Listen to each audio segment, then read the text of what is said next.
the process, the outcome, and the relationship between the two. This is what we're talking about today.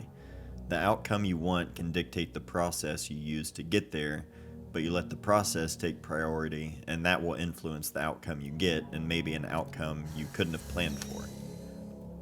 This is that relationship between the two, and when applied to photography, it's everything. I've been using this Polaroid i2 for almost a full year now. I've shared about it quite a bit here on the channel since the camera came out. Lately, however, I've been using this sort of new film. It's a new formula of the black and white film from Polaroid. It's the black and white 600 film, the monochrome frames. So each frame, you can see here, it's a different shade of gray. So it's not going to be all white or all gray, all black. It's all going to be sort of a mix in there.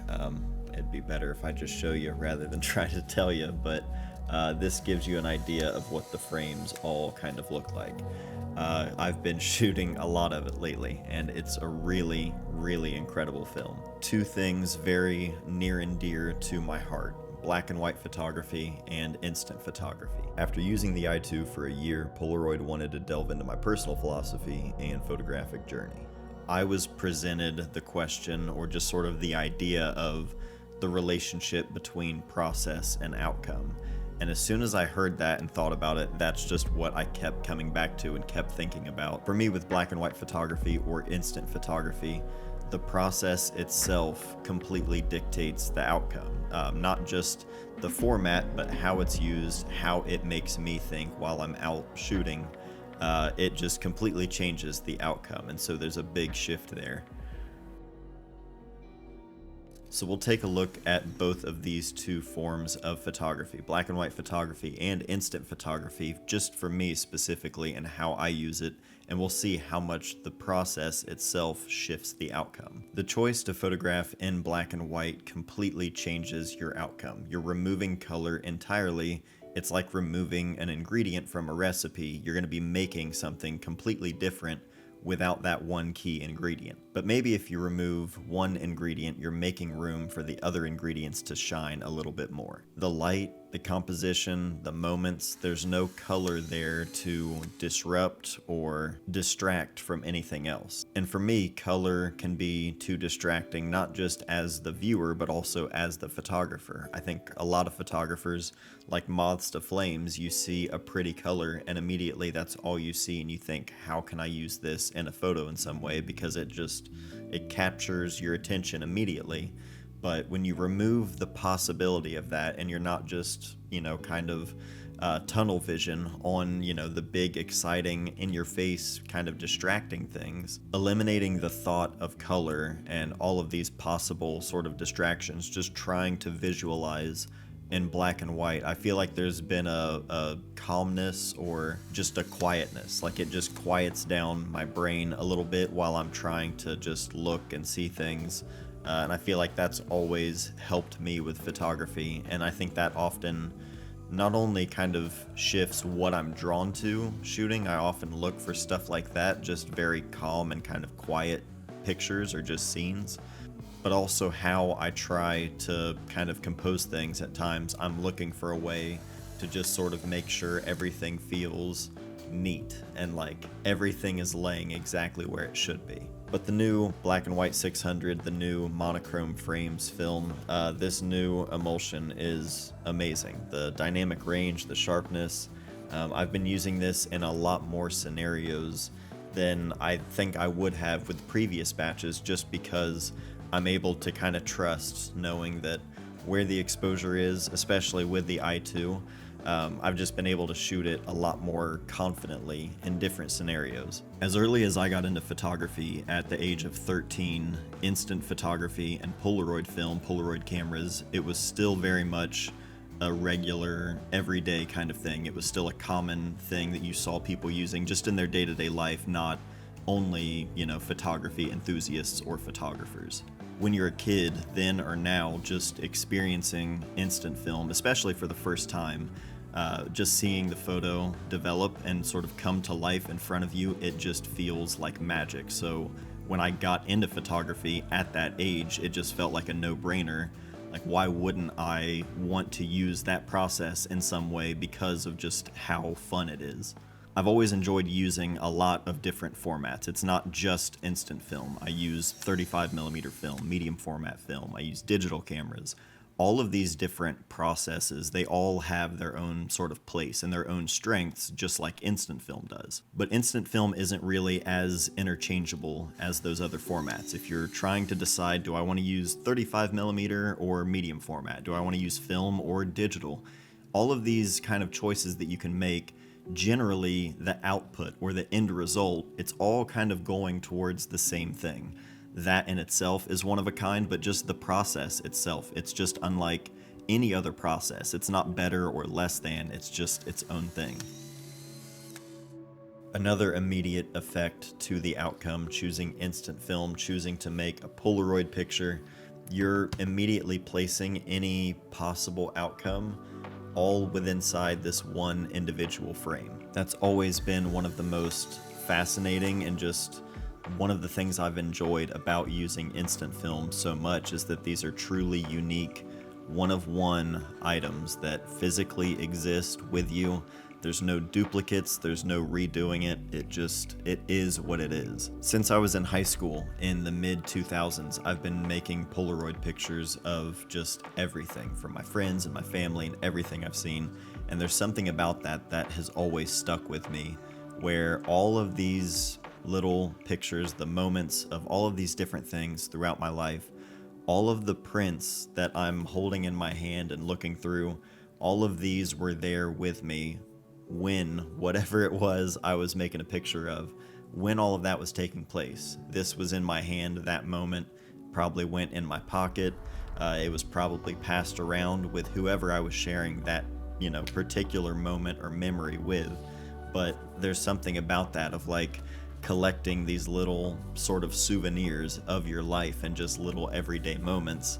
And when you have years and years of all of these to look back on, and you see all of these things and you get all of those kind of memories back, it gives you a good representation of the life you've actually lived. But they're real physical objects that you interact with, and you'll have fingerprints on them and scratches and dust, and they're real things that people can pass around, and you're just gonna have to accept whatever result you get. It's one of one, leaving a little bit of room for that magic where this is a one and done thing. It's a final print. You're not gonna get a do-over.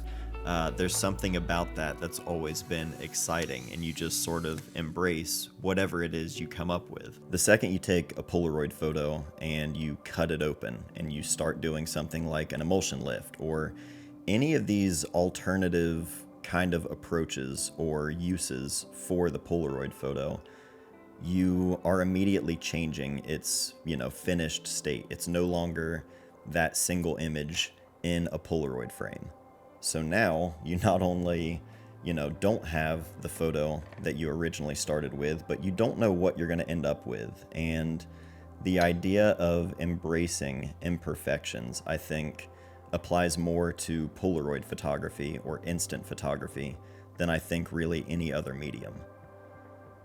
Like right now, trying to get this emulsion to flip over, it's been a minute, and I didn't really do any kind of prep work before we started this one. I just wanted to kind of play and have fun, and I think that's a big aspect of instant film and any of these sort of different or alternative processes to traditional, instant photography. It's so overlapped though. There we go. It's like riding a bike. Haven't done it for a while, but once you get on there, it all kind of comes back.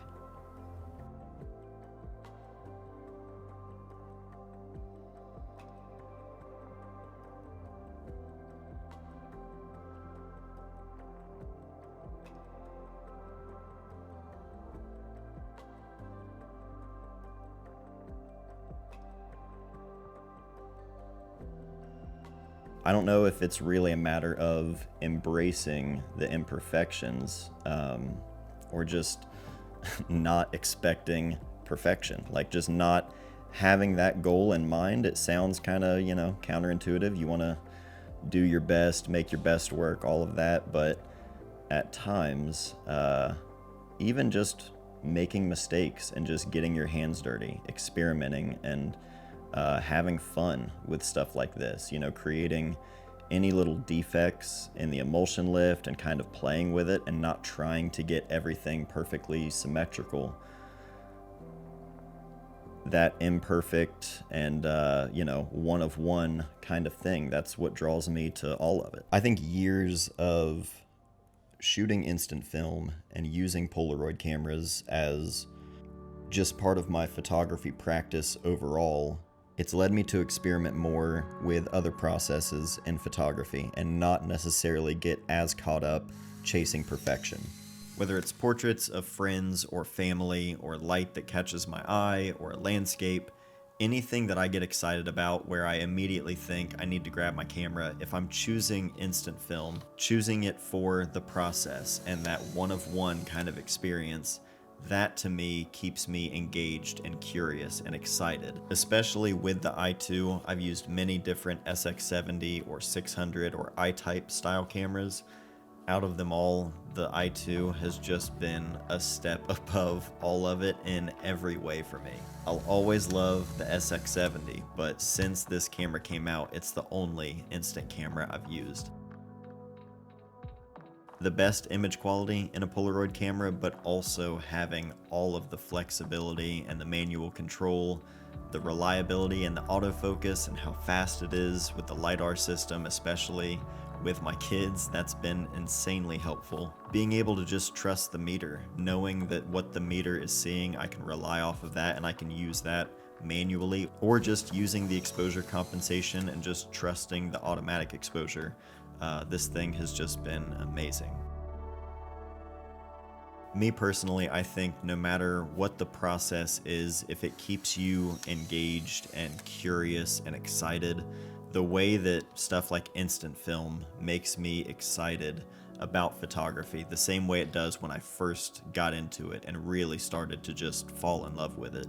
Instant film has always had that sort of place where it brings me back to that and it keeps me engaged with everything. And I think no matter what the process is, if that's what something looks like to you, if it keeps you excited and engaged, that's to me always going to lead to a better outcome, and often an outcome you couldn't have just planned for. The cameras we enjoy using, the process we choose, we're more inclined and driven to create when the act of creating and the process itself inspires us.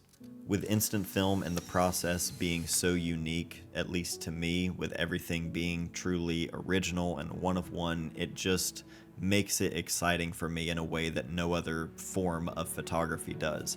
There are a lot of amazing alternative processes out there where you can get that similar sort of experience where it's a one of one every time, but nothing that just fits into my daily life and my daily sort of practice with photography. Nothing else that gives me that sort of experience of this true one of one object like instant photography does. It just fits in perfectly, and Polaroid photos have just always been sort of that everyday part of photography for me. It's really easy to get hung up on perfection and feeling like you can't get started on something until you're ready, or your work isn't good enough, you're not good enough as a photographer or as an artist. Those kind of fears are what keep you from moving at all, or what keep you from creating or working on art in general. Letting go of that idea of perfection and just trusting in the process and keeping yourself in motion and actually keeping your hands involved in the process, that to me is the only way to actually work and move forward. So if a photo or an emulsion lift or anything that you're working on, no matter what it is, if it's not good enough, if it's not perfect, it's okay. You can still keep going. You always have tomorrow. There's always the next picture or the next project. Try not to get too hung up on where you're at right now, because until you're able to accept any imperfection, you're not going to be making any progress.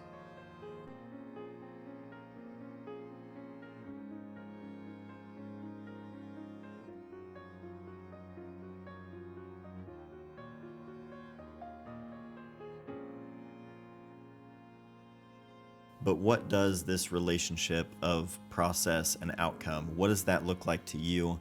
I'm really curious to hear your thoughts on this. I appreciate Polaroid sponsoring this video and opening up this conversation. We'll be sure to keep it going in the comments down below. But that's it for this video. So thank you all for watching. I love you guys. I'll see you next time.